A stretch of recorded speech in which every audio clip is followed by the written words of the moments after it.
నమస్తే అన్న, అందరికీ నమస్కారం. కువైట్లో నిన్నటి నుంచి ఈరోజు తెల్లవారుజామున వరకు కువైట్ దేశం పైన ఇరాన్ దాడులు కొనసాగిస్తూనే ఉందన్నమాట. అలాగే కువైట్ రక్షణ మంత్రిత్వ శాఖ కీలక ప్రకటన చేసింది.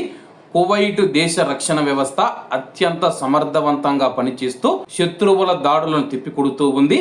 గత 24 గంటల్లో కువైట్ భూభాగంలోకి దూసుకువచ్చిన 6 బాలిస్టిక్ క్షిపణులు మరియు ఒక డ్రోన్ను కువైట్ ఎయిర్ డిఫెన్స్ సిస్టమ్ విజయవంతంగా అడ్డుకున్నట్లు రక్షణ మంత్రిత్వ శాఖ ప్రకటించింది.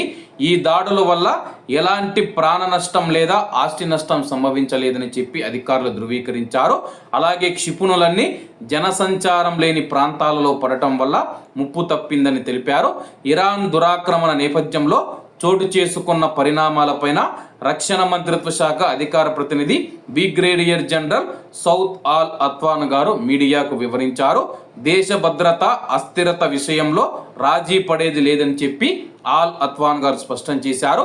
సైనికులు అధికారులు అత్యున్నత నైతిక బలంతో అంకిత భావంతో పనిచేస్తూ ఉన్నారని, కువైట్లోని ప్రజల భద్రతను కాపాడటమే తమ యొక్క తొలి ప్రాధాన్యమని చెప్పి ఆయన పేర్కొనడం జరిగింది.